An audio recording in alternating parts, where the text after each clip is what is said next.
అందరూ బాగా ఎంజాయ్ చేసాం సార్. మొత్తం టీము, క్రూ కానీ కాస్ట్ కానీ ఆ సినిమా తీసేటప్పుడు బాగా ఎంజాయ్, ఒక లవ్లీ స్పిరిట్ ఉండింది టీంలో. ఒక లవ్లీ నాగ్ గారి వల్ల ఎక్కడో because of the mind he's we had a lovely time on the set. మొత్తం ఆ ఫ్యామిలీ మెంబర్స్ అంతా ఉంటారు.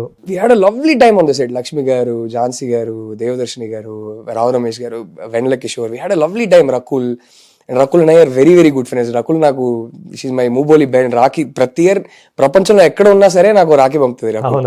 So very close to her. So we all had a great time. So ఆయన ఫోన్ చేసి ఒక మాట అన్నారు. అప్పుడు ఆ మాట నేను కంప్లీట్లీ డైజెస్ట్ చేసుకోలేకపోయా, కానీ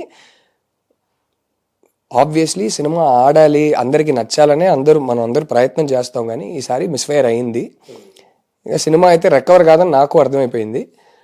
ఒక్కటే చెప్తా, అట్లీస్ట్ ఇలాంటి ఓకే ఇదే మన వర్డిక్ట్ అని జనాలు చెప్పేసిన తర్వాత అట్లీస్ట్ ఏంటంటే ఎంజాయ్ చేసాం. కొన్ని సినిమాలు చేసేటప్పుడు కూడా ఎంజాయ్మెంట్ ఉండదు, బాగా చిరాకుతో చేస్తుంటాము. మన అందరూ ఎంజాయ్ చేసి సినిమా చేసాం. సక్సెస్ లేకపోయినా we have many months of lovely memories. Don't let one Friday spoil many months worth of good memories అన్నారు. It was very beautiful on his part. ఒక హీరోగా, ఒక ప్రొడ్యూసర్గా ఆయనకు చెప్పాల్సిన అవసరం లేదు. నేను ఎవడో రెండో సినిమా తీస్తున్నా, ఆయన ఆ ఫోన్ చేసి చెప్పడం అనేది I think I valued it a lot at that point. And ఇంకా నాతో ఎవరు సినిమా తీయరేమో, నాకు మళ్ళీ ఛాన్స్ దొరకదేమో అంటే ఊరికే ఒక సినిమా వచ్చి సైలెంట్గా ఫ్లాప్ అయ్యి వెళ్ళిపోతే పర్లేదు సార్. ఇది సైలెంట్గా ఫ్లాప్ కాలేదు, అందరూ ఎఫర్ట్ తీసుకొని తిట్టారు. సో నాకు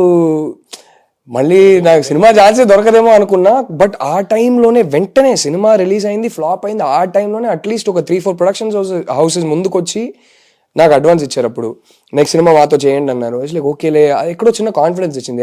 that I think is the most beautiful thing about the Telugu industry.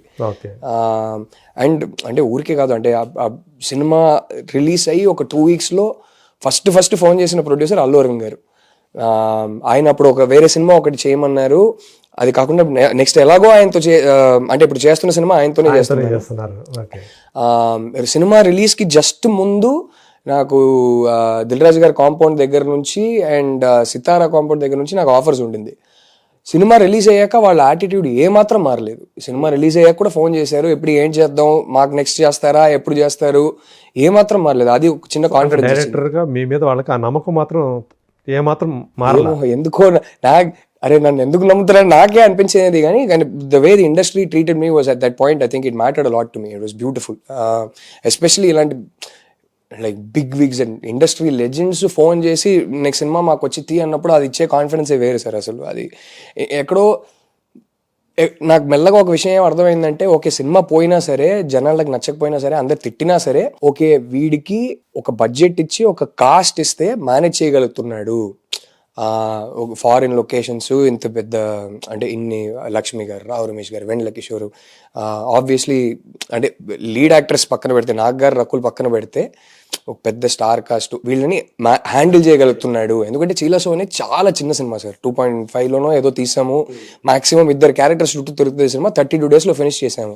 And I think ఆ పాయింట్లో అప్పుడు బయటకు వచ్చింది కూడా ఏంటంటే, వీడు చెప్పిన టైంకి చెప్పిన బడ్జెట్లో మన్మధుడు 2 ఫినిష్ చేశాడు అనేది మెల్లగా బయటికి వెళ్ళింది అనుకుంటా. అండ్ నాగ్ గారు ఆ టైంలో ఆయన అందరికి వెళ్ళి రికమెండ్ చేశారు నన్ను. అది నేను లైఫ్ లాంగ్ ఆయనకు ఆ గ్రాటిట్యూడ్ ఉంటుంది నాకు. నాగ్ గారు కానీ, అక్కడ అన్నపూర్ణలో సుప్రియ గారు కానీ, I think they went around, they were really sweet. They just went around like no is a very sincere boy, is a hard working boy అని వాళ్ళే చెప్పడం వల్ల I think that help me recover faster. So అది ఎందుకో అంటే ఆ తర్వాత నేను ఇంటర్వ్యూ చేయలేదు, ఇదే ఫస్ట్ చేస్తున్నా. ఆ తర్వాత కోవిడ్ వచ్చేసింది, ఇంటర్వ్యూ చేయలేదు. చెప్పాలనిపించింది ఆ టాపిక్ వచ్చింది కాబట్టి. How the industry made me feel better. I felt really good about. Felt really good about that. సితారాలో కూడా నాగవంశీ గారు అప్పుడు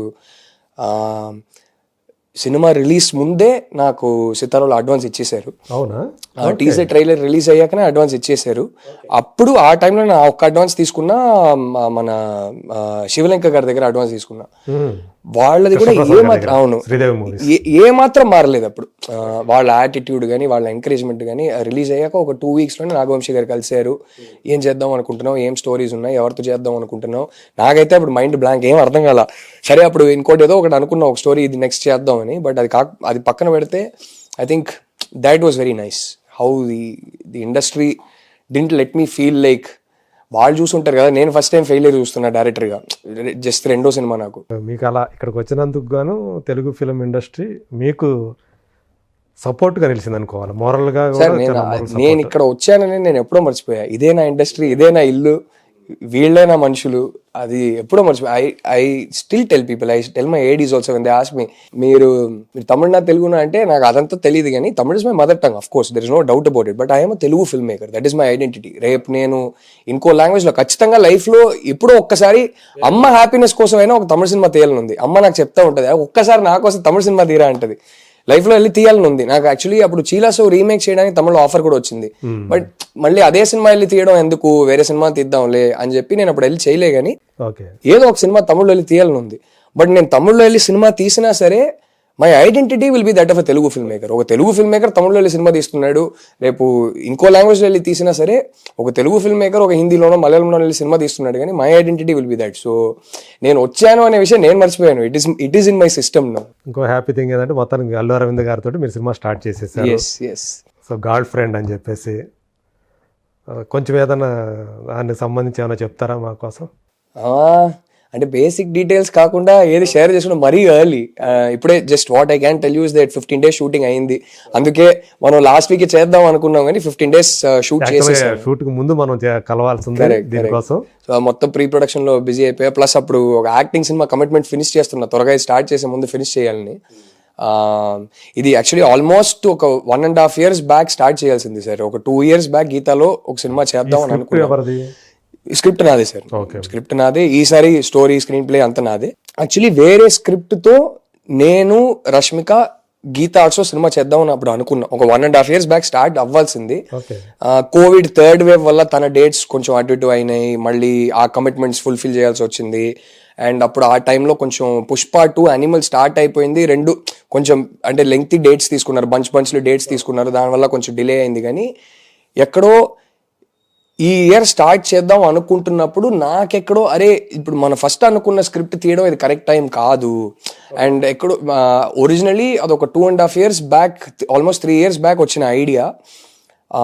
ఆ తర్వాత గీతార్ట్స్లో ఆల్మోస్ట్ 2.5 years బ్యాక్ చెప్పా, రష్మికకి ఆల్మోస్ట్ 2 years బ్యాక్ చెప్పా. బట్ ఈ ఇయర్ స్టార్టింగ్ నుంచి ఆ 2 yearsలో ఏమైందంటే చిన్న ఆ స్టోరీ కాకపోయినా చిన్న ఆ పాయింట్ టచ్ చేస్తూ వేరే లాంగ్వేజెస్లో 2-3 సినిమాలు వచ్చినాయి. ఈ సినిమా తీస్తే ఇప్పుడు కొత్తగా ఉంటుంది, ఒక నావల్ పాయింట్, ఎవరు టచ్ చేయలేని పాయింట్ అని అనిపించింది అప్పుడు. ఎక్కడో ఓకే మలయాళంలో ఒక సినిమా రావడం, ఒక హిందీలో ఒక సినిమా రావడం, తమిళ్లో ఒక సినిమా రావడం, తెలుగులో లక్కీలు ఇంకా రాలేదు, ఖచ్చితంగా తీస్తా కూడా. బట్ ఎందుకో ఈ సైకిల్లో ఆ సినిమా కరెక్ట్ కాదని అనిపించింది, నాకే అనిపించింది. సో నేను ఒకసారి ప్రొడ్యూసర్స్తో చెప్పడం, అదేంటి ఎందుకు రష్మిక చేస్తానంటుంది కదా అదేదే అన్నారు. మళ్ళీ ఒకసారి రష్మికతో కూడా మాట్లాడా, రష్మికకు చెప్పా నాకెందుకో అది కాదు అంటే ఏం చేద్దాం అనేది కాదు, ఇంకో స్క్రిప్ట్ ఉంది, దీనికన్నా ముందు రాసిన స్క్రిప్ట్, ఇప్పుడు తీస్తున్న స్క్రిప్ట్ అయితే 2020 Januaryలో రాశాను సార్.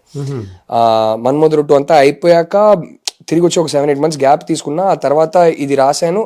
ఇది రాస్తుండగా కోవిడ్ చైనాలో స్టార్ట్ అయింది, ఇంకా ఇండియాకి రాలేదు. కరెక్ట్ గా ఇది స్క్రిప్ట్ ఫినిష్ చేసి ఒక 1 month లో కోవిడ్ ఇండియాకి వచ్చేసింది. పదాలు తెలియని పెదవులకు అమృత వాక్యం అమ్మ. సంతానలేమి సమస్యతో బాధపడుతున్న ప్రతి స్త్రీమూర్తి బాధను మేము అర్థం చేసుకోగలం. 49 వరల్డ్ బెస్ట్ ఎంబ్రియాలజీ ల్యాబ్ మరియు జిల్ట్రిక్స్ అలారం సిస్టాన్ని మొట్టమొదటిసారిగా ఏపీ మరియు తెలంగాణలో ఈ నెల 9న ప్రముఖ సినీ నటి స్నేహ, స్పెయిన్ దేశానికి చెందిన international senior embryologist Javier Herrera గారు ప్రారంభించారు. ఈ శుభతరుణంలో రక్త పరీక్షలు, AMH test, RBS, semen analysis, ultrasound scan, follicle scan ఈ నెల 31 వరకు ఉచితంగా అందిస్తుంది. 49 అంటే సంతానం, 49 అంటే సంతోషం.